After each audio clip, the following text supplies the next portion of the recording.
Bismillahirrahmanirrahim. Assalamualaikum warahmatullahi wabarakatuh. Alhamdulillahi rabbil alamin.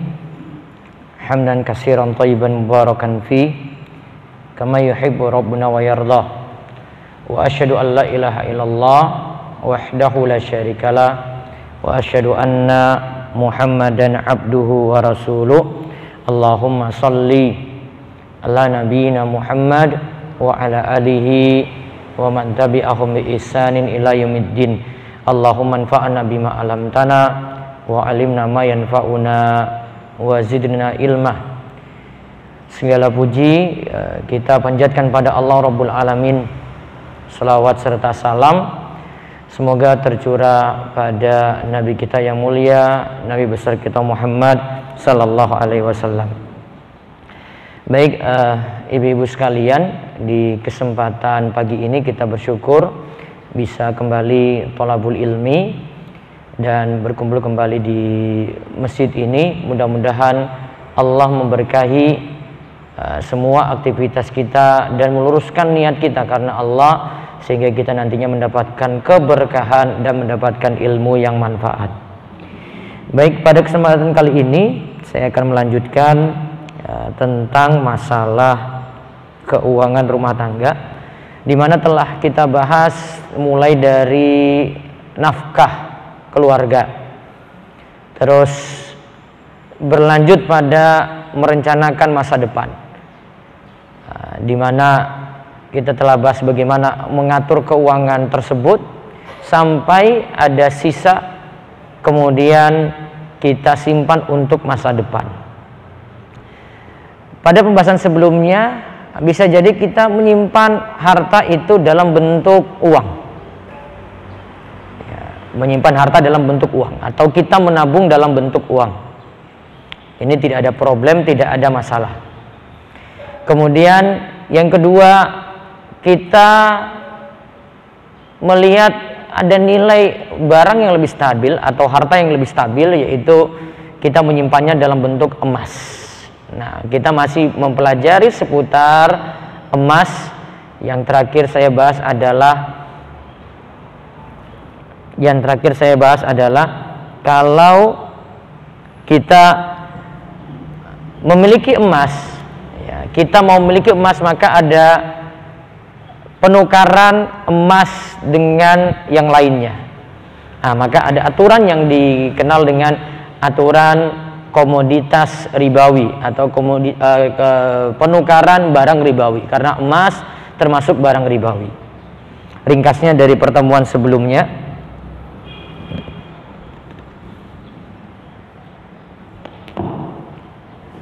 ada emas, ya.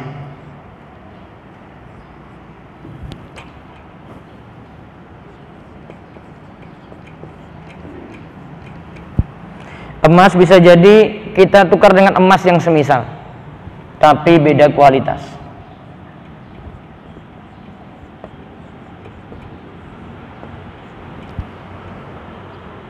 Maka syarat yang mesti ada adalah satu,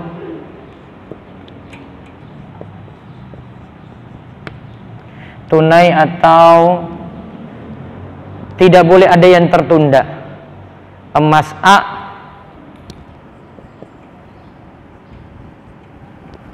ditukar dengan emas B, tidak boleh ada yang tertunda. Tunai. Saya silakan tunai saja, ya. Namun istilah Arabnya itu yadan biyadin.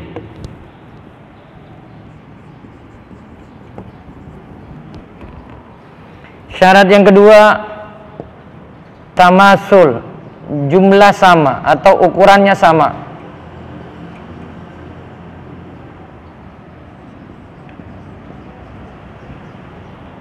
Ukuran sama.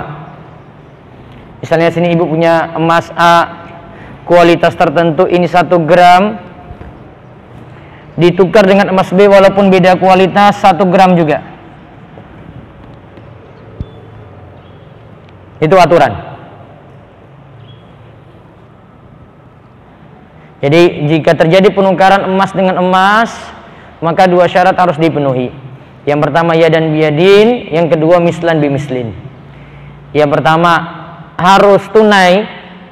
Ini saya tukar di majelis akad. Terus tidak boleh ada yang tertunda.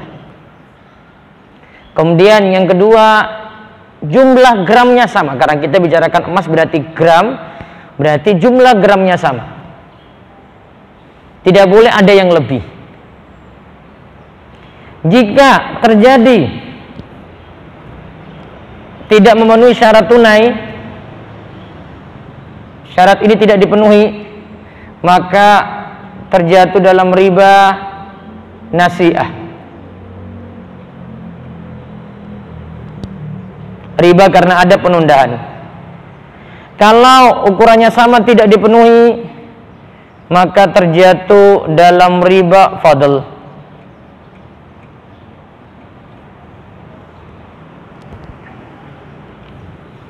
Maka terjatuh dalam riba fadl.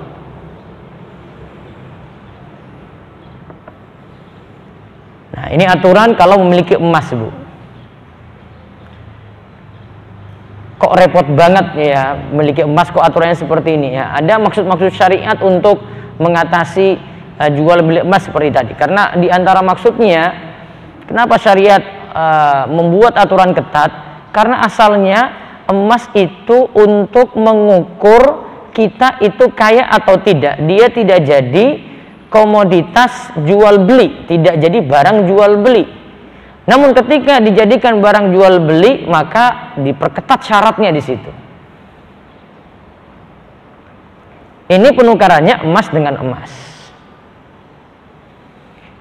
Namun kalau yang terjadi emas ditukar dengan yang masih punya sebab yang sama atau masih punya ilah yang sama, seperti emas dengan perak, syaratnya cuma satu, yaitu harus tunai. Emas A ingin ditukar dengan perak,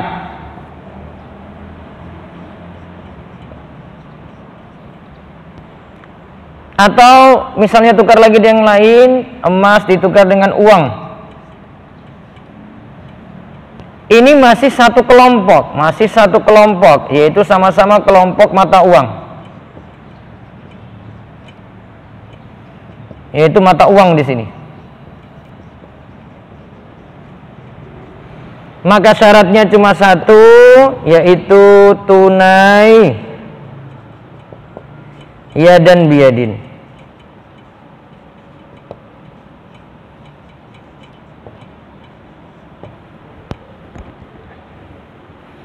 Jika tidak memenuhi ya dan biyadin, maka tadi terjatuh pada riba karena penundaan, yaitu riba nasi'ah.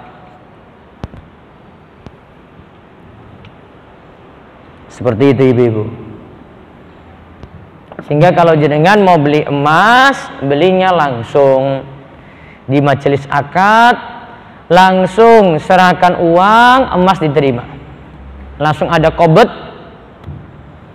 transaksinya sepakat ketika itu, langsung qobd, yaitu serah terima, uang berpindah dari yang mau beli kepada si penjual, kemudian penjual menyerahkan emas itu kepada si pembeli. Ini syarat penting. Sehingga memiliki emas boleh-boleh saja, tetapi ketika membelinya lihat aturannya. Aturannya cuma ini saja. Sehingga kalau tidak terpenuhi syarat ini, ya jadi suatu muskilah atau jadi suatu masalah di sini, Bu. Nah, sekarang kita lihat tinjauan yang lainnya lagi. Selain emas kita beli, tinjauan yang lainnya, emas sekarang jadi simpanan. Maka yang kita bahas hari ini adalah emas sebagai zakat, atau emas itu dikeluarkan zakatnya. Saya ada tulisan dalam bentuk PDF, nanti bisa dibaca juga, namun ini tulisan lengkapnya. Saya akan buat seringkas-ringkasnya biar ibu-ibu paham. Kita mulai bahas zakat dulu, Bu. Namun istilah zakat ini umum, Ji. Zakat itu ada yang sifatnya zakat mal, zakat harta, ada yang sifatnya zakat badan. Ada sifatnya zakat apa? Mal, yaitu zakat harta, ada yang sifatnya zakat badan. Zakat badan itu ada pada zakat fitrah. Dan itu hanya di bulan Ramadan saja. Nah, zakat fitrah kita nggak bahas karena ukurannya cuma 1 sok, cuma 2,5 kilo atau ukuran sekitar itu. Nah, sekarang kita tinjau zakat malnya, Bu.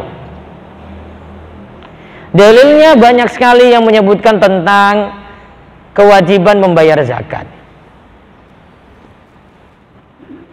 Nah, sebelum saya masuk di sini, Bu, bayangan ibu ketika dengar zakat, Bu, laki-laki atau suami itu punya harta sendiri. Perempuan sebagai istri juga punya harta sendiri. Sebenarnya ini saya ingin detailkan nanti pertemuan berikutnya lagi. Tapi kira-kira ada nggak harta ibu yang nanti milik ibu sendiri? Kira-kira peroleh dari mana, Bu? Ibu-ibu nggak punya harta sendiri? Saya yakin punya. Bisa jadi dari apa, Bu? Istri kerja bisa. Ini tentang masalah istri kerja saya bahas sendiri, Bu, bulan depan. Kedua, apalagi? Istri bisa dapat waris atau tidak? Bisa jadi dari keluarganya sendiri, kan? Tidak ada kaitannya dengan suami, Ji. Misalnya orang tuanya meninggal lah, punya anak, ada anak perempuan. Nah, anak perempuan kan ada jatah waris. Jatah waris ini milik siapa? Milik ibu aja gitu. Kalau ibu dapat waris berarti milik ibu. Suami tidak bersekutu, tidak berserikat dengan ibu dalam hal ini. Paham maksud saya, Bu? Kalau ibu dapat jatah warisnya itu milik ibu saja. Kalau ibu mau kasih bagian untuk suami, berarti kerelaan, keridhaan, kebaikan ibu pada suami. Namun kalau ibu simpan sendiri, itu harta ibu sendiri. Ada saya bilang tadi, makanya kalau saya lagi bahas zakat ini, ibu bayangkan, oh ini kena saya juga gitu. Jadi jangan bayangkan, wah ini suami saya saja nih, saya nggak ada zakat. Oh bisa jadi ibu dapat zakat nih. Ibu kena kewajiban zakat nih. Bisa jadi ibu yang kena, suami enggak. Ya. Ada nanti ceritanya di sini. Ada seorang istri itu di zaman Nabi SAW itu kena zakat. Ada yang suaminya tidak kena zakat. Karena istrinya punya harta lebih banyak daripada si suami. Kalau sudah bahas kayak gini berarti cerita di masa silam itu, Bu, antara harta milik suami dan milik istri kira-kira jadi satu atau terpisah gitu. Ibu, kalau akhirnya nanti mikir ini zakatnya sendiri, suami sendiri, istri sendiri, berarti harta tersebut itu jadi satu apa terpisah? Terpisah, Bu. Kayak nanti tentang detailnya mana yang bagian ibu, mana yang ini, itu ada sendiri bahasanya, Bu. Namun saya ingin jelaskan, ketika kita bayar zakat, maka ini kepentingan masing-masing individu. Sehingga perintah misalnya bayar zakat, Allah berfirman, nanti bisa dilihat Al-Baqarah ayat 43, wa aqimus sholata wa atuz zakata. Dirikanlah sholat, bayarlah zakat. Nah, digandengkan sholat dengan zakat. Berarti sholat itu wajib, maka zakat juga demikian. Digandengkan antara zakat dengan sholat. Dan juga kita tahu bayar zakat ini masuk dalam rukun Islam yang 5. Nah, sekarang ibu bisa catat syarat orang yang terkena wajib zakat. Syarat orang yang terkena wajib zakat.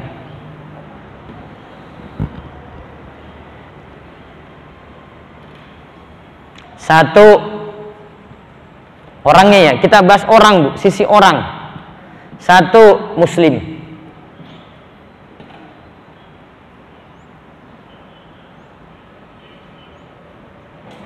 Dari kalimat ini saja berarti orang kafir tidak terkena wajib zakat, kecuali orang murtad. Dia murtadnya 2 tahun. Setelah 2 tahun masuk Islam lagi, Bu. Maka selama 2 tahun tadi ketika murtad dihitung, kamu kena zakat tuh. Siapa suruh kamu keluar dari Islam? Jadi bukan pas dia Islam saja baru dia nanti bayar zakat. Yang tadi ketika dia murtad dihitung zakatnya juga. Ya, kecuali orang murtad ya. Nah, itu nomor 1. Terus nomor 2, merdeka. Berarti seorang budak tidak terkena wajib zakat karena dia dianggap tidak punya kepemilikan.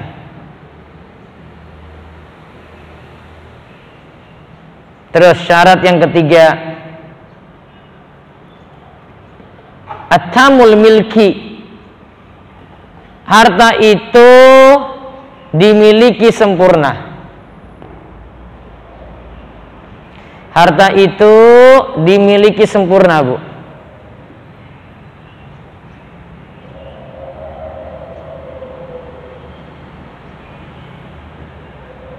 Berarti ada harta ibu yang ibu punya tapi tidak dimiliki sempurna. Contoh,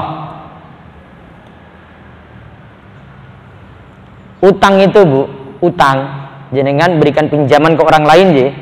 Berarti jenengan punya piutang karena pinjamkan pada orang lain. Piutang jenengan itu ada 2 macam. Ada piutang, jenengan berikan utang ke orang lain, utangnya alhamdulillah Ustadz yang ini dibayar rutin terus. Dia janji tiap awal bulan bayar. Dia pinjam 10 juta. Namun ada piutang yang kedua, utangnya dipinjam tadi, uangnya dipinjam, Bu, namun gak jelas bayarnya. Bahkan bukan gak jelas bayarnya, Bu, gak bayar-bayar. Bahkan bukan hanya gak bayar-bayar, Bu, kabur. Ada tipe utang kayak gini, Bu? Ada di Solo seperti itu? Ada. Ibu-ibu senyum kayaknya punya kasus juga di sini. Baik, diingat ya 2 model ini ya. Tadi coba lihat syarat zakat yang ketiga, Pak, Bu, dimiliki sempurna. Mana di antara 2 utang ini yang dimiliki sempurna? Yang pertama apa yang kedua? Pertama tadi itu utangnya bisa balik, Bu, karena dia bayar rutin, Ji. Kalau yang kedua tadi utangnya nggak jelas baliknya. Maka kalau utangnya jenis yang kedua, Bu, ibu nggak usah masukkan dalam harta zakat. Ustadz, utangnya 100 juta. Iya, 100 juta itu nggak usah dimasukkan. Walaupun 100 juta tidak dimasukkan, Bu, karena tidak jelas baliknya. Berarti ibu tidak miliki secara sempurna. Itu tidak disebut at-tamul milki. Berarti yang dimasukkan yang mana, Bu? Yang pertama tadi, utang, punya piutang yang bisa balik. Paham, Bu, ini? Paham nggak? Taib. Jadi perhatikan, harta dimiliki secara sempurna. Kita pegang harta tadi. Artinya kalau kita punya tabungan, kita bisa narik. Pertanyaannya,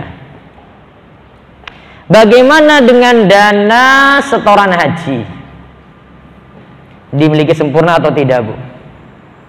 Setor misalnya 30 juta. Setor misalnya 30 juta. Itu dimiliki sempurna atau tidak? Bisa ditarik nggak, Bu? Kalau sudah setor, dapat kursi, Bu, bisa ditarik nggak? Bisa nggak? Berarti dimiliki sempurna nggak? Tidak. Berarti masukkan dalam hitungan zakat atau tidak? Tidak perlu. Paham ini, Bu? Jadi yang tadi setorkan tadi, yang sudah disetorkan ya, sudah dapat kursi ya. Beda dengan ibu baru nabung di bank gitu. Ibu masih bisa narik-narik gitu. Wah, Ustaz, saya niatkan ini untuk tabungan haji saya. Oh, sudah dapat kursi belum? Belum, Ustaz, ini saya baru nabung-nabung terus nih, nanti baru saya setor. Kalau belum setor, berarti masih bisa ditarik. Itu berarti masih dimiliki sempurna. Paham ini, Bu? Paham ya? Baik. Sekarang yang keempat. Syaratnya adalah muayyan. Muayyan. Artinya di situ dimiliki secara individu. Dimiliki secara individu.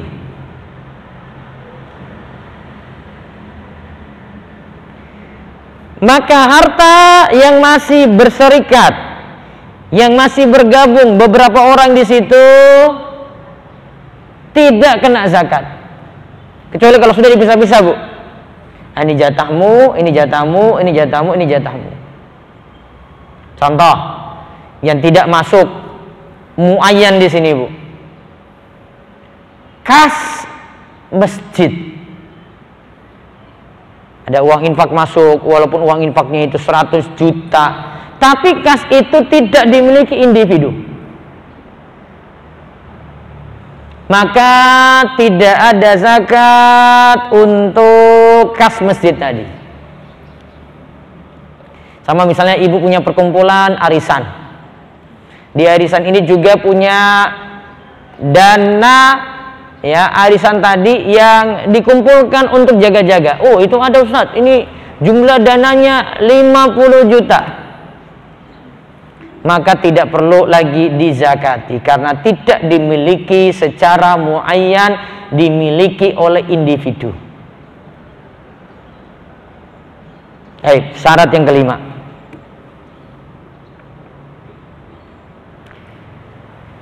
Masih kaitannya dengan orang ya, syarat kelima masih kaitannya dengan orang. Orangnya diyakini hidupnya. Artinya yang mengeluarkan itu orangnya masih hidup. Kalau belum hidup maka belum ada zakat.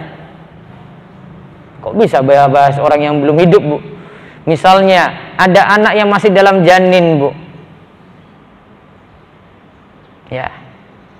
Rencananya orang tuanya sudah niatkan nanti kalau dia lahir dia dapat 100 juta misalnya. Karena dia belum wujud, dia belum hidup, maka tidak kena zakat karena masih dalam bentuk janin. Karena belum tentu dia selamat juga, belum tentu lahir juga, maka tidak ada zakat untuk dia. Sama juga untuk orang yang sudah meninggal dunia, Bu, punya harta peninggalan, maka tidak dihitung zakatnya juga, kecuali kalau ada harta dia miliki seharusnya saat hidup bayar zakat, tetapi belum dibayarkan, maka nanti jadi qadha zakat. Jadi apa, Bu? Qadha zakat. Berapa syarat terkait dengan orang, Bu? 5 ya. 1, diulang, Bu. Muslim. 2, merdeka. 3, at-tamul milki, dimiliki sempurna. 4, muayyan, dimiliki secara individu. Kemudian yang kelima, orangnya hidup.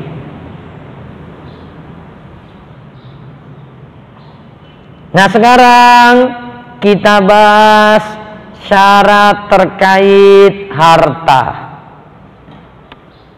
Nah, sebelumnya dulu, Bu, sebelumnya. Coba perhatikan di situ nomor 1 sampai 5 ada nggak disebut syarat balik di situ, Bu? Ada atau tidak? Ini masih dengan orang nih. Ada syarat balik, Bu? Enggak. Padahal kalau kita lihat di syarat sholat, anak itu wajib sholat kalau sudah balik. Anak wajib puasa kalau sudah balik. Situ tadi nggak ada ya. Berarti anak walaupun belum balik, kalau punya harta, misalnya ibu kasih si anak, ibu kasih anak ibu uang 100 juta, disimpan di tabungan, dan itu ibu anggap itu milik dia, maka kalau itu milik dia kena zakat. Tidak dilihat dari sisi si anak, tapi dilihat dari sisi si harta. anaknya walaupun belum kena beban syariat, tapi karena dia punya harta, maka kena. Tadi juga tidak disebut syaratnya berakal, Bu. Tadi dari nomor 1 sampai nomor 5 nggak ada syarat berakal kan? Padahal kalau kita lihat di syarat sholat, di syarat puasa, disebutkan syaratnya orang yang mengerjakan sholat, orang yang mengerjakan puasa harus berakal, punya kesadaran. Situ nggak ada tadi kan? Berarti orang gila ada yang kena zakat. Ketiga apa? Dia punya harta. Dia nggak bisa mengurusnya langsung. Ada keluarganya yang pegang harta tadi, maka tetap dikeluarkan zakat dari orang gila tadi.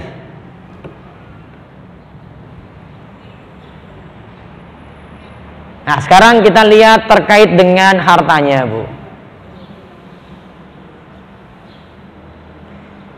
Syarat yang pertama terkait dengan harta, sifat hartanya itu, Bu,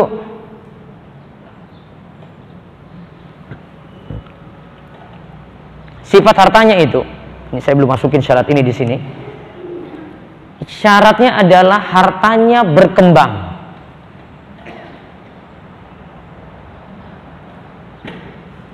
Baik berkembang secara jumlah atau berkembang secara kualitas. Jumlahnya bertambah atau bisa kualitas, nilainya yang bertambah.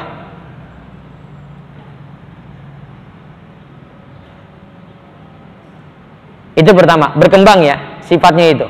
Maka emas itu ada zakatnya karena dia itu nilainya berkembang. Walaupun jumlahnya tetap misalnya 100 gram, tapi nilainya itu berubah nanti, Bu. Kena zakat nanti, sifatnya itu. Terus yang kedua, terkait dengan harta, Bu.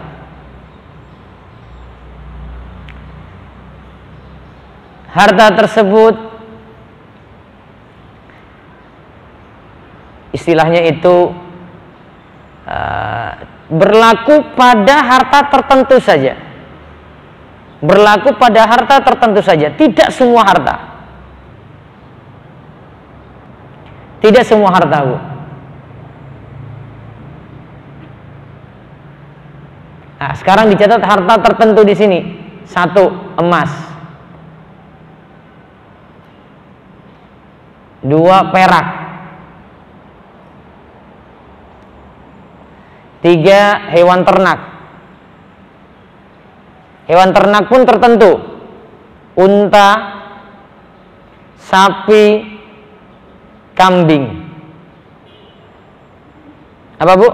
Unta, sapi, kambing. Ayam saya nggak sebut, berarti nggak masuk. Bebek nggak sebut tadi tak? Nggak masuk. Nanti bahasanya sendiri. Terus yang keempat, hasil pertanian.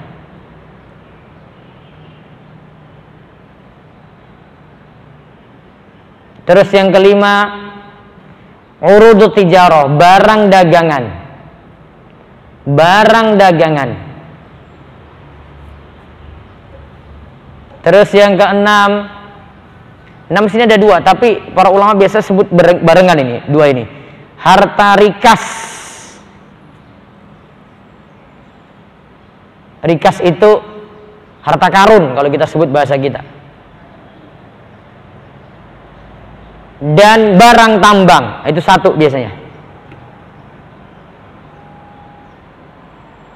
Baik.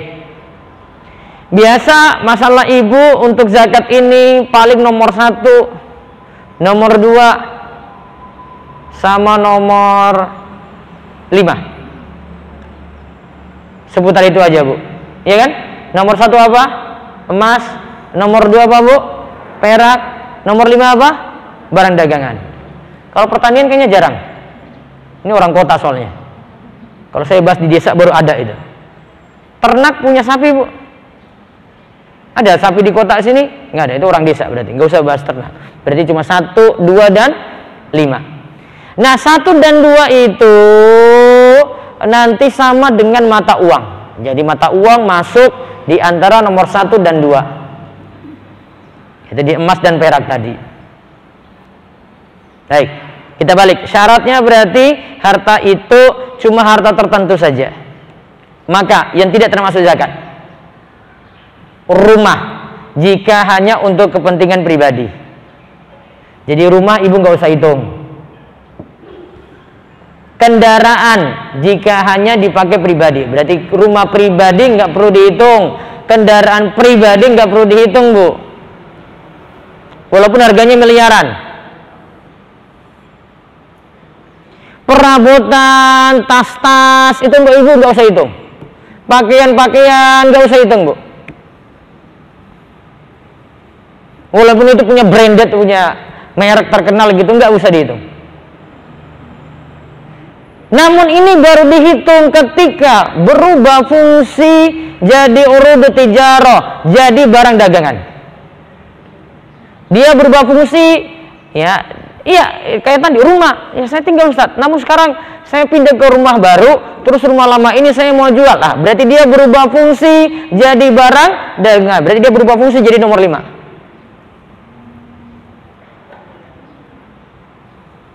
Baik, kita bahas satu-satu dulu ya. Sekarang emas dan perak, nanti ada satu lagi di bawahnya itu apa? Barang dagangan. Nah, masih lanjut dulu, Bu. Tadi syarat pertama terkait dengan harta, apa syarat pertama, Bu? Syarat pertama? Hah? Hartanya berkembang. Syarat kedua? Apa? Pada harta tertentu ya. Sekarang syarat ketiga, telah mencapai nisab.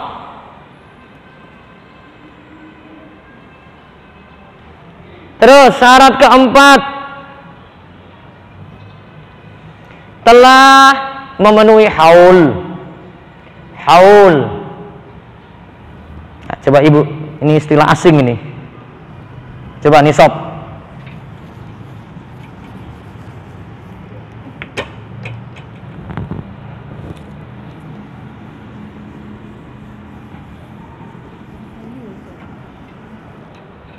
Oh iya. Mas Tri.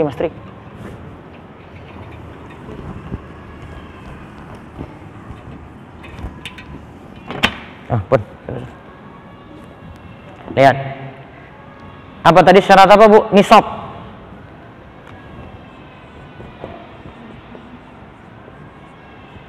Nisab itu kadar minimal harta kena zakat.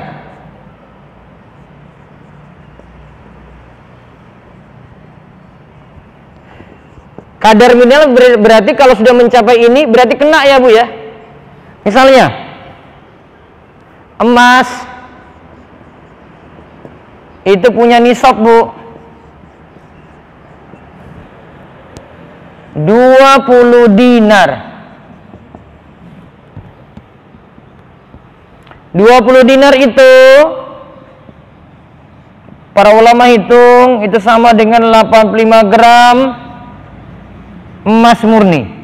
Saya tulis emas saja.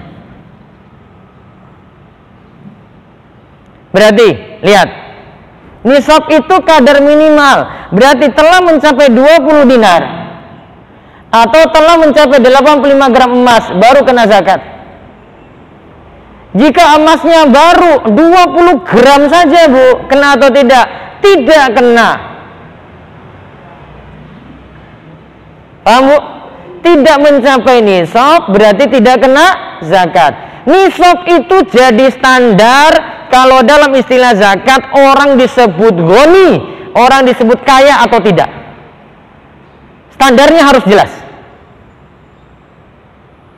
Kalau standar ini nggak dicapai, Bu, berarti tidak disebut kaya dari istilah zakat. Sudah? Terus ada istilah haul. Haul bertahan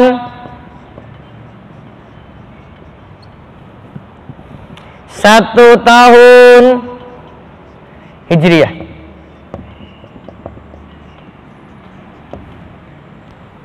Sekarang kalender hijriahnya bulan apa, Bu? Kalender hijriahnya bulan apa? Wis lali, Bu.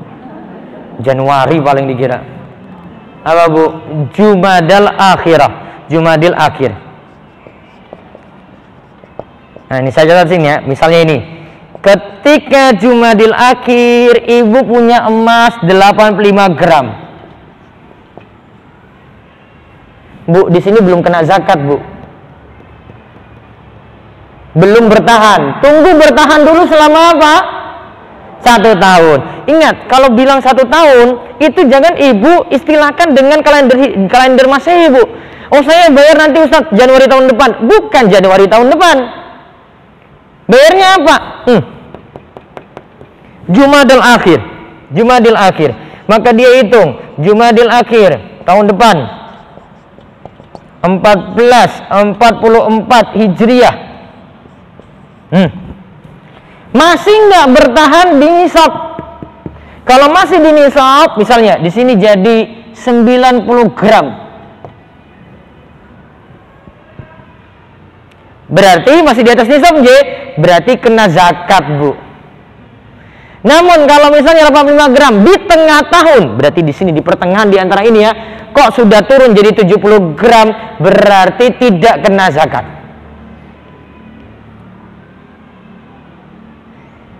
Orang yang memperhatikan hal ini, Bu, itu kalau baru beranjak kaya. Kalau sudah kaya tenanan, nggak usah hitung-hitung nisab. Emasnya berapa? 1 kilo. Ya ngapain memperhatikan nisab, Bu? Nisab itu diperhatikan oleh orang yang baru beranjak hartanya tuh sampai nisab. Kalau belum ya nggak hitung-hitung kayak gini, Bu. Kalau belum ya belum. Kalau sudah, dia nggak usah perhatikan nisab ya. Tiap tahun dia bayar zakat terus. Sekarang ini 85 gram toh, jadi berapa? 90 dah, Bu. Maka yang kena zakat yang mana? 85 atau 90? Atau 90 kurang 85? Mana yang kena, Bu? Yang kena yang terakhir. Terus kalau Jumadil akhir 1445 tahun depan lagi berubah ini jadi 100 gram, berarti kenanya 100 gram. Artinya yang kemarin sudah kena zakat kena lagi. Kalau mengalami penambahan berarti kena yang baru lagi, Bu. Paham ini? Nisab sama haul paham ya, Bu ya? Nisab itu apa tadi? Kadar minimal suatu harta kena zakat. Kalau haul apa, Bu? Harta itu bertahan 1 tahun Hijriyah. Sudah paham ya? Baik, harta syaratnya ini.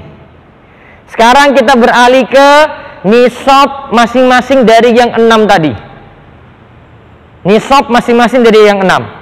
Jadi kita perhatikan dulu ini kena zakat atau tidak. Baru kemudian kita hitung nanti zakatnya berapa persen. Baru nanti tahu keluarnya zakat tadi itu kapan. Sekarang mulai dari apa? Tadi harta yang pertama apa, Bu? Emas. Ini mau saya jelaskan pakai dalil-dalil atau langsung ringkasan mawon, Bu? Kalau pakai dalil nanti, wah ini 10 pertemuan baru rampung ini. Saya ingin sepraktis-praktisnya. Artinya, saya ingin ibu-ibu tahu ini, di rumah jenengan tinggal mikir-mikir nanti. Oh, harta saya ini sudah kena zakat. Oh, Ustadz ternyata sudah 5 tahun nggak saya bayar zakat. Nah, nanti jenengan mikir di rumah. Yang praktis aja ya. Sekarang lihat, mulai dari apa tadi, Bu? Emas. Tadi nisab emas berapa? Emas, saya tulis nisabnya ya. Kesimpulannya itu 85 gram emas. Bu, ini hitungan emas murni, Bu. Harga emas berapa sekarang di Solo? Biar kita hitung sekalian ke rupiahnya berapa. Berapa, Bu? Masih 1 juta? Hah? Taruhlah saya kasih harga mahal sekalian aja ya. Ya 1 juta aja ya. Baik. Kita hitung di sini nanti sama dengan dirupiahkan jadi 85 juta rupiah. Saya rupiahkan langsung. Tujuan merupiahkan di sini, Bu, tujuannya seandainya Ibu punya emas itu bukan 24 karat. Ibu punya emas tuh 22 karat misalnya, tapi nilainya sudah sama dengan nilai ini, berarti sudah kena pakai nilai. Namun kalau belum sama dengan nilai ini, berarti belum kena. Paham ya? Jadi samakan yang lain-lain, emas yang bukan emas murni 24 karat dengan ini. Sudah sama nggak nilainya dengan 85 juta rupiah? Sekarang perak. Ini shopnya 200 dirham. Para ulama katakan nilainya itu sama dengan 595 gram perak murni. Taruhlah di sini harganya itu paling sekitar 8.000, 9.000, 10.000 perak gitu ya. Taruhlah saya pakai nilai 10.000. Maka 595 gram perak murni itu sama dengan kurang lebih 5,95 juta rupiah. 6 juta lah ya. 6 juta. Maka kalau ada perak yang tidak murni, jenengan samakan dengan ini. Baik, dulu mata uang yang digunakan emas atau perak, dinar atau dirham. Sekarang kita pakai uang apa, Bu? Rupiah ya. Sekarang uang rupiah.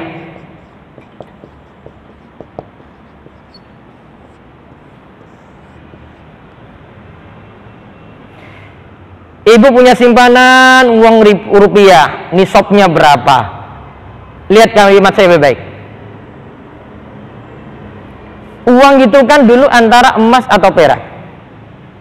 Maka yang paling bagus kita pakai, jangan tentukan, Bu. Jangan saya pilih emas, jangan saya pilih perak. Namun, mana yang duluan tercapai dari emas atau perak? Saya ulang. Uang rupiah ini nanti nisabnya pokoknya antara dua. Mana yang duluan tercapai antara emas atau apa, Bu? Perak. Emas berapa juta tadi? Berapa juta, Bu? 85. Perak berapa juta? 6 juta lah ya. Mana yang duluan tercapai? Pasti yang paling rendah, Je. Mana yang rendah di sini, Bu? Mana yang rendah? Perak. Maka diingat, siapa saja yang punya harta telah mencapai 6 juta rupiah bertahan selama apa tadi? 1 tahun hijriyah, maka terkena zakat. Untuk 3 ini zakatnya hitungannya 2,5% atau 1/40.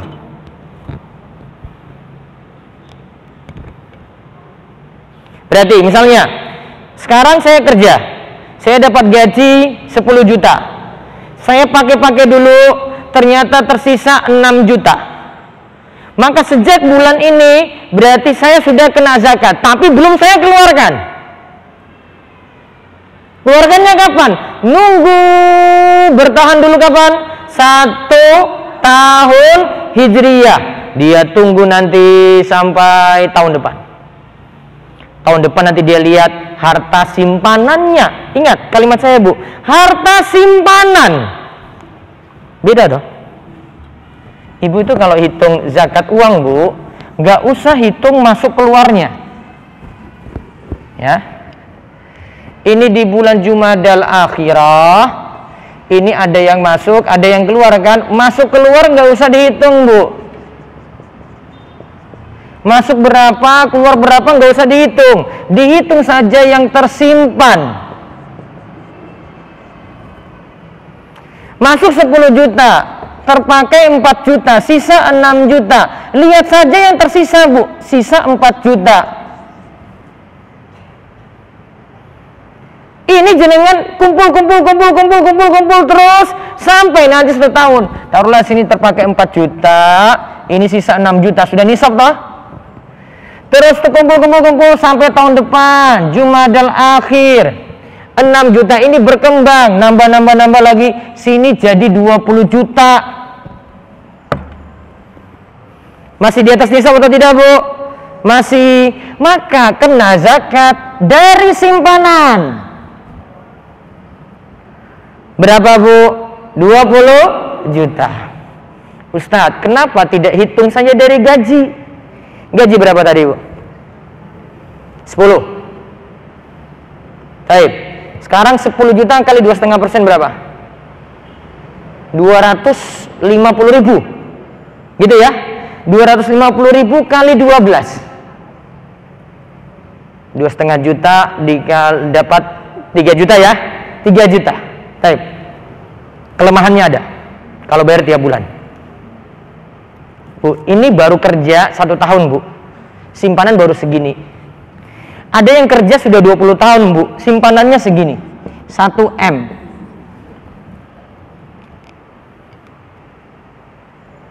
1 M, Bu. Kalau dia masih pakai tiap bulan, Bu, dia cuma keluarkan 250.000, 250.000, 250.000 kali 1 tahun jadi berapa tadi? 3 juta.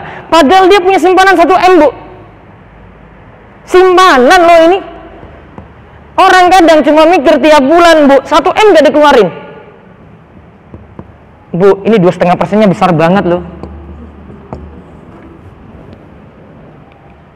Ini ada hak orang miskin di sini 1 M 40 dibagi 40 itu bagiannya orang miskin di situ. Orang miskin artinya itu jatah saya itu. Karena dia yang berhak dapat zakat, itu jatah saya, jatahnya dari sini. Sedangkan tadi cuma mikirnya, saya tiap bulan keluarkan zakat, Ustaz. Saya zakat profesi 2,5% dari tiap bulan. Itu baru 250.000. Simpanannya 1 M. Itu kelemahannya. Dan orang yang bayar zakat ini, dia nggak pernah hitung ini lagi. Sedikit yang menghitung ini, Bu. Maka kalau sekarang baiknya mindsetnya diubah. Walaupun saya menyelesaikan Basnas nggak apa-apa, tapi yang dikejar ini nih, Bu. Masih banyak harta simpanan yang lainnya loh, Bu, ini. Ini baru kerja 1 tahun, Bu, baru 20 juta. Coba bertahun-tahun, berpuluh-puluh tahun, masa nggak ada simpanan segini? Kalau mau hitung, dia cuma keluarkan tiap tahun 3 juta, Bu. Padahal segini loh 2,5%-nya. Ini kenapa nggak dikeluarin? Paham kan, Bu? Saya ngajarkan bagaimana berpikir logikanya, Bu. Karena di kitab fikih klasik itu tidak pernah hitung zakat tiap bulan, Bu.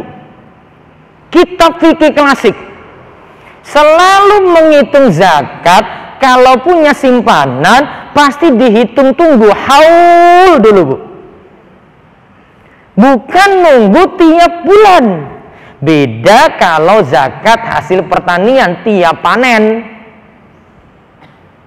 Kalau ibu mau terapkan zakat hasil pertanian untuk gaji tadi, harusnya zakatnya 5% atau 10%. Tapi enggak kan, hitungannya pakai 2,5%. Tapi maksudnya untuk kayak zakat pertanian, ya kalau mau sama ya harusnya 10%. 10% dikalikan 10 juta, berapa berarti? 1 juta, Bu. Ada yang mau ambil 1 juta dari sini? Nggak mau, besar banget. Saya mau 1/4-nya aja, Bu, dari 1 juta. Nah, akhirnya 250.000. Di kitab fikih klasik manapun, itu tidak pernah menghitung zakat harus bayar tiap bulan. Yang ada adalah nunggu bertahan 1 tahun. Kenapa? Nilai uang tuh nggak stabil, Bu. Ada masuk, ada keluar. Tiba-tiba di pertengahan tahun ini kebutuhan banyak. 6 bulan lagi anak sekolah, Ustaz. Ini kebutuhan banyak sekali. Ternyata pengeluarannya lebih banyak. Nggak stabil. Beda dengan hasil pertanian, Bu. Ibu dapat panen langsung 1 ton. Nilainya sudah jelas. Langsung dikeluarkan zakat. 5% atau 10%. Kalau ini enggak. Paham, Bu? Ingat syarat apa tadi? Nisab sama apa? Haul. Ingat caranya seperti itu ya. Hitung dulu. Kapan mulai haulnya? Masalahnya kita itu lupa haul harta saya itu mulainya kapan. Ustadz, sekarang saya cuma pakai patokan saja Ramadan, saya bayar Ramadan. Ya sudah, pakai patokan bayar Ramadan terus. Berarti tiap Ramadan nanti hitung 2,5%-nya. Kalau sini tadi kan saya pakai bulan ini toh, Jumadil akhir. Ibu nanti ubah jadi Ramadan. Berarti tiap Ramadan bayar zakat. Paham, Bu? Baik, sekarang kita bahas yang zakat berikutnya yang nomor 5 apa, Bu? Barang apa, Bu? Barang dagangan. Ya kan? Barang dagangan ya. Sekarang barang dagangan. Berarti kalau niatnya dagang barang ini, Bu, tidak pakai pribadi, namun diniatkan untuk jadi dagangan.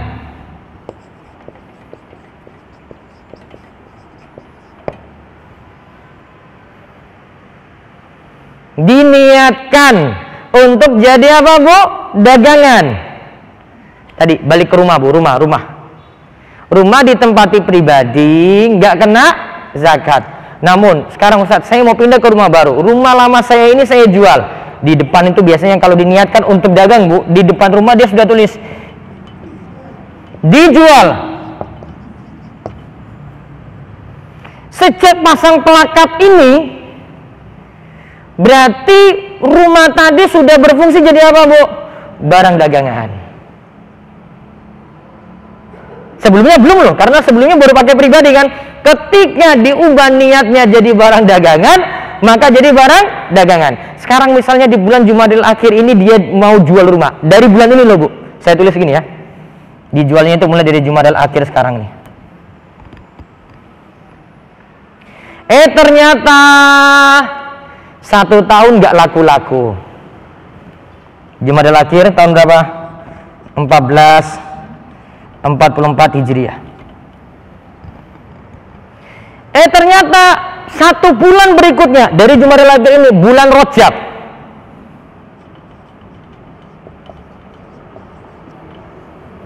laku. Kena zakat atau tidak, Bu? Kena zakat atau tidak? Bertahan 1 tahun nggak rumah tadi, Bu? Bertahan 1 tahun atau tidak? 1 tahun lewat kan? Misalnya harga rumah 1 M. Ini sudah kena, Bu. Jumadil akhir 1443 saat ini sampai Jumadil akhir 1444 ini, Bu, itu sudah ada zakat untuk barang dagangan. Karena sudah diniatkan untuk apa? Jadi barang dagangan. Maka ada hitungan zakat. Hitungan zakatnya, Bu, 2,5%. Atau tadi berapa? 1/40. 2,5% dari 1 M ini pakai nilai jual. Maksudnya nilai jual gini, seandainya rumah ini dijual saat ini juga, lakunya berapa? Kalau lakunya 1 M berarti 2,5% dari berapa? 1 M. Ustadz, bulan ini kan rumah belum laku. Iya nak? Lakunya baru bulan apa? Bulan berikutnya Rajab. Maka tadi jadi qadha dari zakat ini. Berarti dia keluarkan bulan Rajab, niatan apa? Qadha untuk ini, 2,5% dari 1 M. Berapa? 25 juta ya? 25 juta ya, Bu ya? Nah, kena 25 juta. Ketika sudah laku.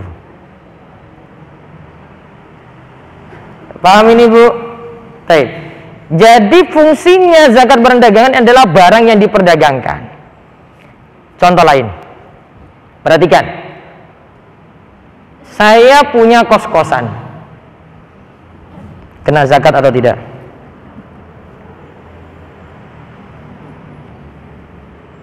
Kos-kosan, Bu.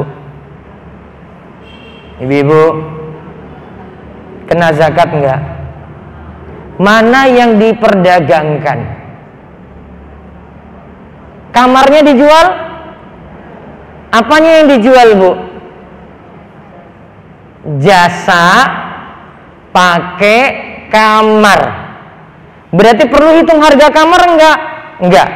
Kalau yang ini ibu cukup hitung zakat penghasilan saja. Masukkan ke yang kayak tadi itu, hitungan simpanan. Paham ini? Baik. Berikutnya. Saya punya rental mobil. Kena zakat enggak? Rental mobil jual apa, Bu? Jasa. Cuma penghasilan aja, Nji. Masukkan ke simpanan tadi juga. Saya jual mobil second. Bu, itu keluar masuk terus, Bu. Usaha sudah jalan 1 tahun. Kena zakat enggak? Mana yang dihitung? Ibu-ibu, mana yang dihitung, Bu? Mobil second. Mana yang dihitung? Mobilnya tak? Iya kan? Dihitung semua mobil. Taruhlah dia pakai Ramadan aja deh. Sudah bertahan 1 tahun. Dia membayar di bulan Ramadan. Taruhlah itu mobil second semuanya, dia dihitung saat ini. Seandainya dijual saat ini harga berapa?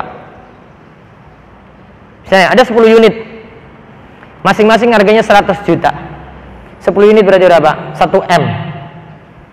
2,5% dari apa? 1 M.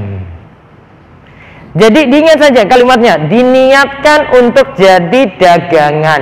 Berarti barang yang cuma jadi dagangan saja.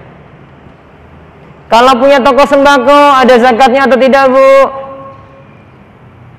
Sembako, jual beras, ada zakatnya? Ada atau tidak, Bu? Ada. Zakatnya dari mana? Mana yang diperdagangkan situ, Bu? Jual beras ya, berarti berasnya yang ada di toko itu dihitung semuanya. Misalnya pas Ramadan, berarti kira-kira di bulan Ramadan ini kalau dijual semuanya laku berapa? Dikalikan 2,5%. Ini namanya zakat barang dagangan, Bu. Sudah? Patokannya harus paham dulu emas perak tadi, terus mata uang, terus baru barang dagangan. Nah sekarang itu 3 sudah menyalurkannya. Ibu punya emas, tadi kan bahasan kita emas. Kalau emas, Bu, ibu bisa salurkan 2 cara. Bisa dalam wujud emas, emas berarti ibu keluarkan emas. Misalnya emasnya ada 100 gram, simpanan 100 gram, 2,5% dari 100 gram tadi, berapa berarti, Bu? 2,5 gram. Berarti keluarkan dalam bentuk emas 2,5 gram. Atau bisa juga dikeluarkan dengan nilainya. 2,5 gram itu berapa kalau dirupiahkan? Oh, 1 gramnya 1 juta. Berarti 2,5 gramnya 2,5 juta. Berarti keluarkan dalam bentuk uang saja 2,5 juta rupiah. Sekarang penyalurannya, Bu. Penyalurannya untuk siapa? 8 golongan. Ya. Zakat itu untuk berapa golongan? 8 golongan. 1, miskin. 2, fakir. Maaf, 1 fakir, 2 miskin. 3, amil zakat.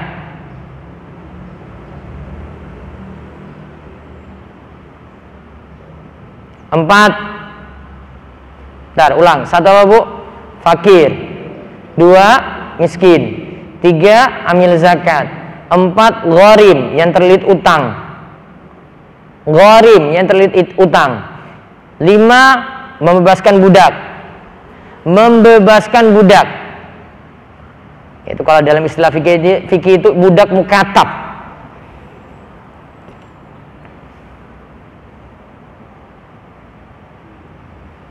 6, fisabilillah. 7 Ibnu Sabil. Nah, kurang satu ini. Fakir, miskin, mu'allafatu qulubuhum. Yang ke-8 mu'allafatu qulubuhum. Itu harusnya masuk yang ketiga. Ya, mu'allafatu qulubuhum. Nah, diingat Bu, zakat ini disalurkan untuk 8 golongan tadi. Tidak boleh di luar 8 golongan. Coba lihat dari 8 ini, ada nggak peruntukannya untuk bangun masjid? Ada nggak tadi disebut di situ? Tidak. Fisabilillah itu untuk kepentingan jihad, bukan untuk bangun masjid. Masjid cukup dari dana wakaf. Ini pendapat yang lebih kuat. Walaupun ada pendapat ulama yang lain. Terus, harta zakat kita tidak mesti diserahkan pada satu golongan saja. Maaf, tidak diserahkan pada 8 golongan saja. Artinya, saya punya harta 10 juta untuk dizakatkan. Saya bagi ke 8 tadi. Seandainya cuma dapat satu golongan saja, yaitu, Ustadz, keluarga saya kebetulan miskin. Saya punya harta zakat 10 juta. Ya sudah, 10 juta tadi boleh untuk satu golongan. Bahkan 10 juta tadi boleh untuk satu orang. Lalu diingat penyalurannya Bu, lebih baik salurkan pada kerabat dekat daripada orang jauh.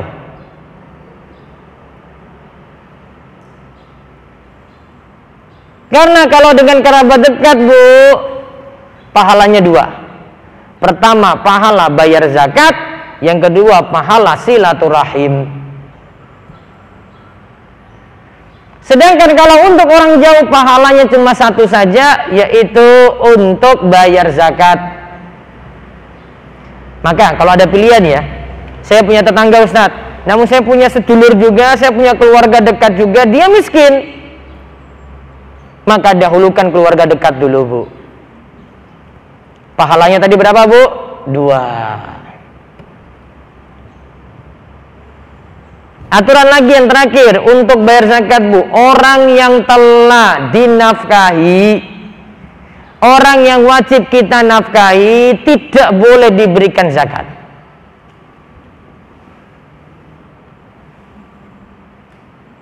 Orang yang wajib kita nafkahi tidak boleh diberikan zakat. Contoh, suami wajib nafkahi siapa? Bu, suami wajib nafkahi siapa? Istri. Berarti suami tidak boleh beri zakat pada istri. Namun sekarang balik, istri boleh nggak memberi zakat kepada suami? Boleh? Istrinya sugih Bu, sugih tenan. Tadi yang saya sebutkan bisa jadi dia dapat waris toh, dapat waris saem Bu. Suaminya maaf, nggak punya apa-apa.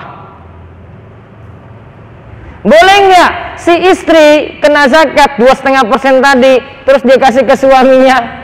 Boleh nggak? Boleh, karena istri tidak wajib beri nafkah pada suami. Yang wajib beri nafkah siapa Bu? Suami yang beri nafkah pada istri. Berarti zakat dari anak untuk orang tuanya sendiri boleh atau tidak? Boleh atau tidak? Anak kasih zakat untuk orang tua boleh? Tadi saya sebut ya, zakat tidak boleh diberikan kepada orang yang kita kasih nafkah kan? Anak kan bisa beri nafkah pada orang tua ketika orang tua nggak kerja lagi dah. Berarti zakat dari anak kepada orang tua nggak boleh. Sama juga dari orang tua ke anak juga tidak boleh. Karena ada bisa saling nafkahi di situ. Cari orang lain. Sedulur yang lainnya Bu, kerabat yang lainnya. Ceritanya tadi kenapa masih dibolehkan istri kasih zakat untuk suami? Ceritanya itu ada istrinya Ibnu Mas'ud namanya Zainab. Ibnu Mas'ud itu miskin Bu. Nabi SAW nasihati para wanita, ayo kalian tuh bayar zakat, bayar zakat. Istrinya Ibnu Mas'ud Zainab tuh langsung pulang, ambil hartanya untuk dikeluarkan zakat. Dicegat oleh suaminya Ibnu Mas'ud. Kamu kemana?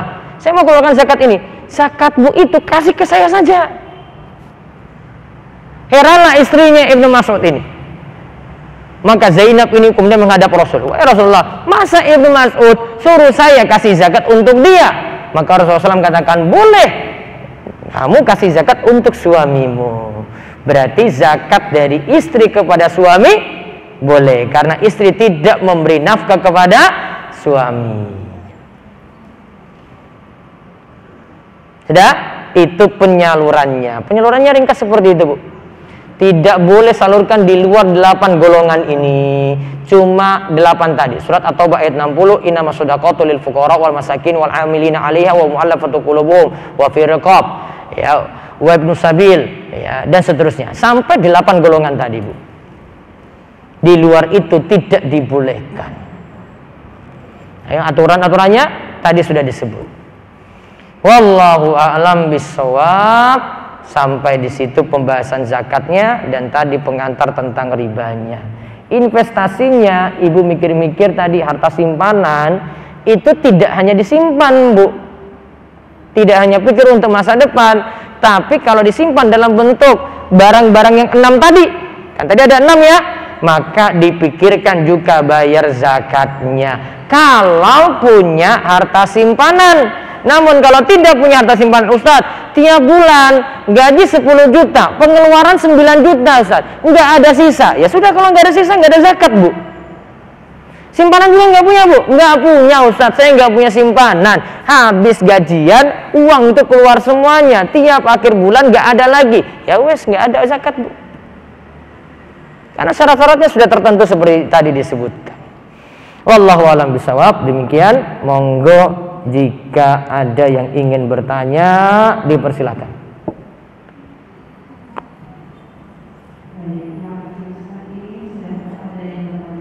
Nggih.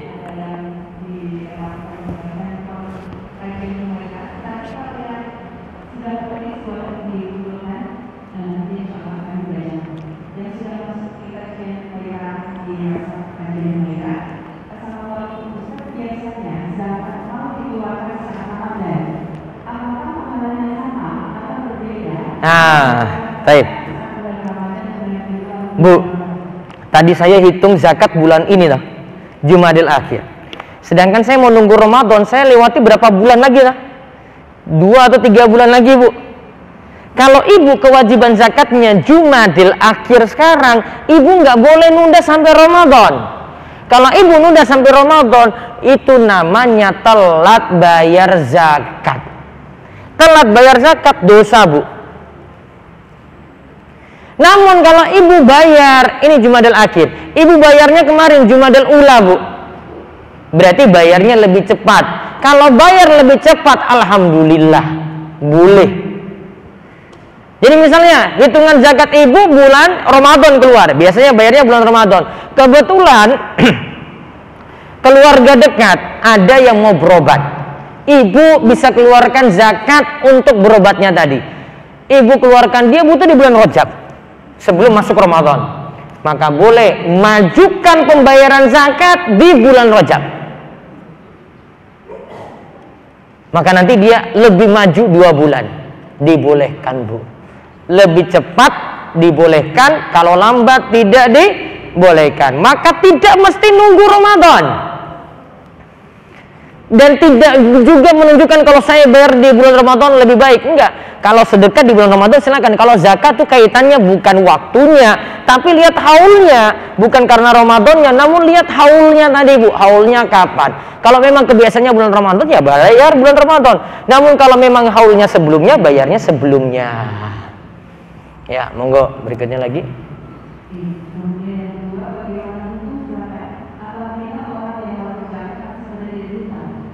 Nah,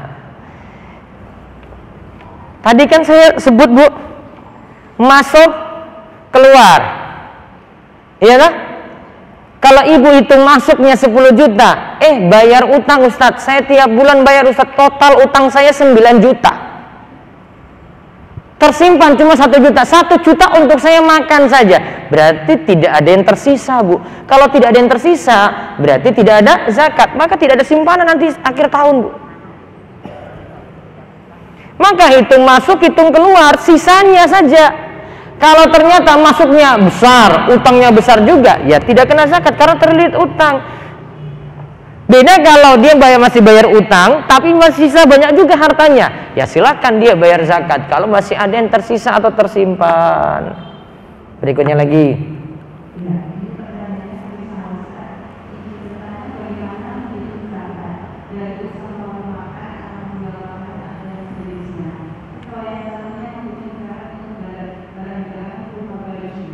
Kalau barang dagangan berupa baju berarti hitung bajunya karena bajunya yang dijual. Tapi hitung baju yang sudah siap jual. Kalau masih stoknya dalam bentuk kain, nggak usah dihitung, Bu. Karena kainnya belum dijual. Beda kalau dia jual kain. Itu ya kalau baju ya, stok bajunya saja yang sudah siap dijual. Terus yang pertama tadi warung makan ya. Jual makanan, cukup dari zakat penghasilan saja. Karena makanan habis terus, Bu. Ini pagi ada, siang sudah habis. Besok pagi ada lagi, siang sudah habis. Dia nggak bertahan kayak tadi jual mobil second, jual sembako, nggak bertahan seperti itu. Jadi cukup dari penghasilan saja.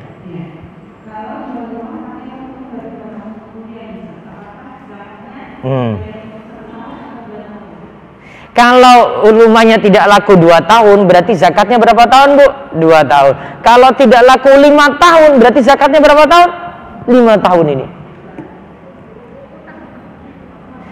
Kodok semua nanti itu. Kodok semua, Bu.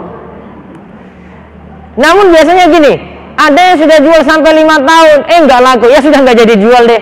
Ya sudah nggak usah keluarkan zakat. Mau keluarkan juga gimana, Bu? Sudah berubah fungsi, tadi sudah jadi barang dagangan, nggak jadi dijual. Mau keluarkan juga gimana? Wong tadi nggak laku-laku.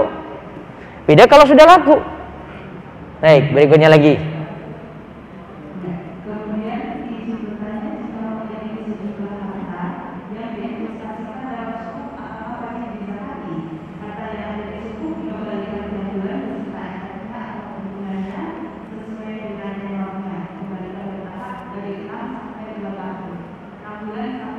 Taib, diingat saja kalau masih bisa diambil.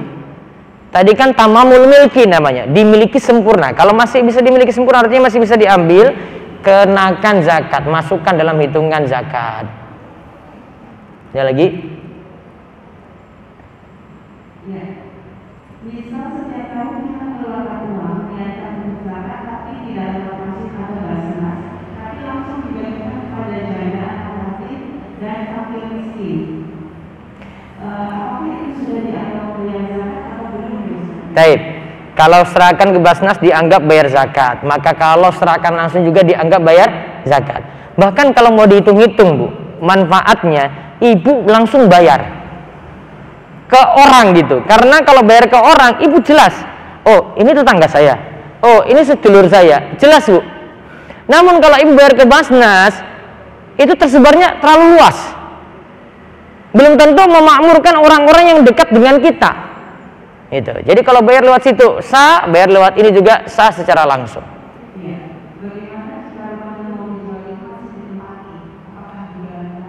Ya nanti kalau laku saja, jadi kodok zakat nanti.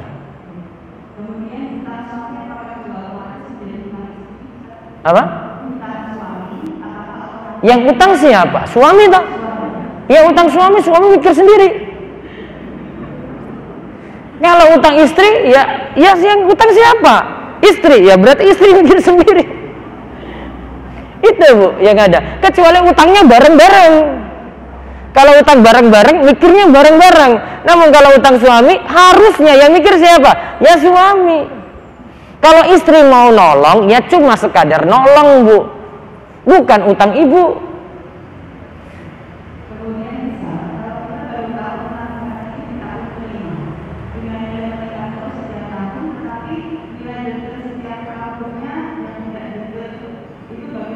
Hartanya apa itu? Kalau itu misalnya simpanan, jadi utang zakatnya 5 tahun berarti, Ibu. Berarti kali 5. Tapi hitungannya gini, tahun pertama dulu hartanya berapa kali 2,5%, tahun kedua hartanya berapa kali 2,5%. Lihat simpanan-simpanannya kan tiap tahun berbeda, tidak sama. Ya, berikutnya lagi.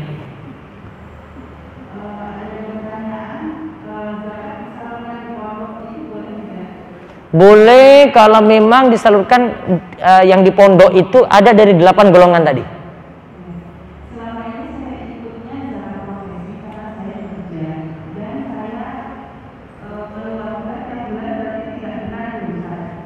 Saya tidak sebut tidak benar, namun ada yang dilupakan, Bu. Dilupakan apa? Coba lihat yang ini tadi.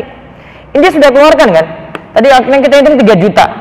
Tapi ternyata ada simpanan ini kan? Kalau memang dia tidak ada simpanan atau simpanannya pas nanti dengan hitungan 3 juta tadi, ya sah. Tapi kalau simpanannya lebih banyak, mendingan hitung yang harta simpanan, Bu. Yang tadi tiap bulan itu nganggap sedekah saja 2,5% tiap bulan. Tetapi yang dia itu nanti harta simpanan yang masih tersimpan banyak itu yang nanti kena zakat 2,5%. Itu lebih baik.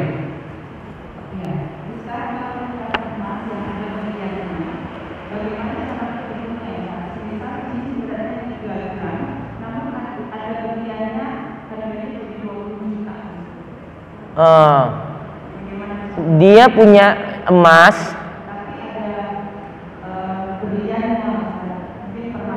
Taib. Berlian tidak masuk hitungan, Bu. Berarti yang kena cuma yang emasnya saja. Karena ini kan cuma pakai pribadi kan, berarti yang cuma kena yang emasnya. Kalau emasnya tidak sampai 85 gram, tidak kena.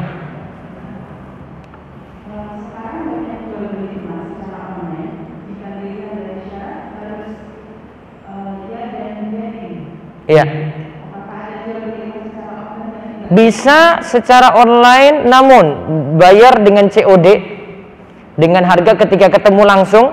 Cara yang kedua, ibu transaksinya online, tetapi yang bayar langsung dan ketemu langsung dengan si penjual orang lain. Jadi ada yang langsung akad di tempat, Bu. Misalnya, ibu mau beli emas di Jogja, suruh orang yang ada Jogja, teman ibu atau keluarga ibu di Jogja, suruh beli langsung.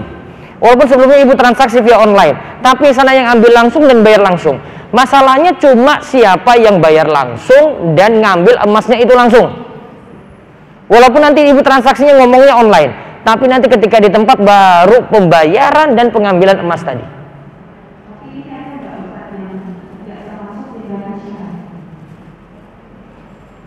Ya, dua kemungkinan tadi.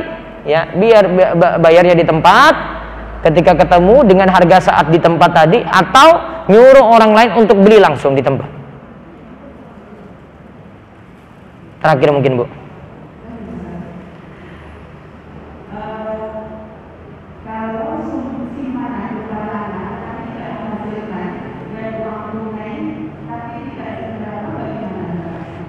Uang apa tadi? Simpanan? Kalau simpanan berupa tanah cuma dibiarkan saja, tidak ada niatan untuk didagangkan, tidak kena zakat, Bu. Gitu.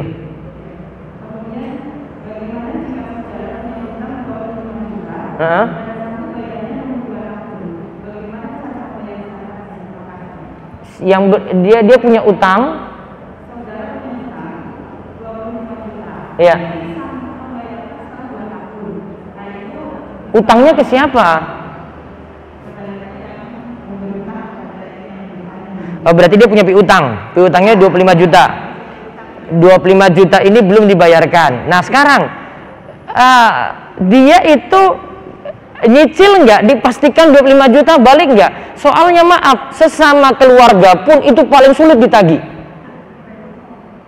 Kalau dengan orang lain sulit, keluarga juga sama, Bu. Bahkan nggak enaknya itu banyak di situ. Mau nagih juga nggak enak. Maka pastikan saja kalau memang nggak balik-balik, tunggu balik saja baru masuk hitungan harta zakat. Cukup? Atau satu lagi?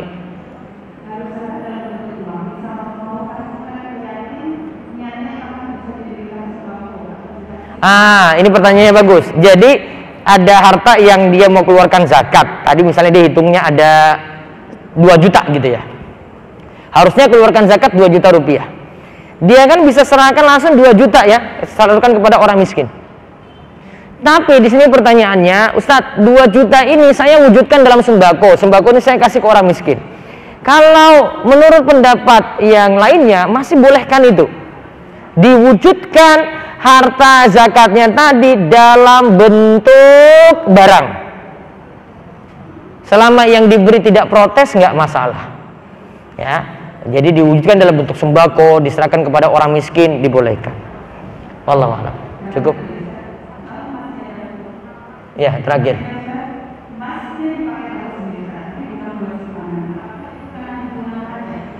Emasnya dipakai sendiri. Baik, emas ini tentang emas ada 2 fungsi, ada yang berupa simpanan, ada yang berupa perhiasan. Kalau berupa perhiasan dia pakai atau dia simpan, wallahu alam, lebih hati-hatinya keluarkan zakat saja. Karena sebagian ulama masih menetapkan zakat untuk perhiasan. Walaupun jumhur ulama tidak mengeluarkan zakat untuk perhiasan tadi. Namun kalau mau lebih hati-hati, keluarkan zakat juga untuk perhiasan ibu. Cukup nih? Baik, itu saja. Mudah-mudahan bawa berkah bagi ibu-ibu sekalian. Insyaallah ketemu lagi Kamis pertama bulan depan. Dan Allah jaga kita semuanya dalam keadaan sehat walafiat, diberi panjang umur dan diberikan keberkahan, dan terus mendapatkan ilmu yang manfaat. Demikian kami cukupkan. Wabillahi taufiq wal hidayah. Wassalamualaikum warahmatullahi wabarakatuh.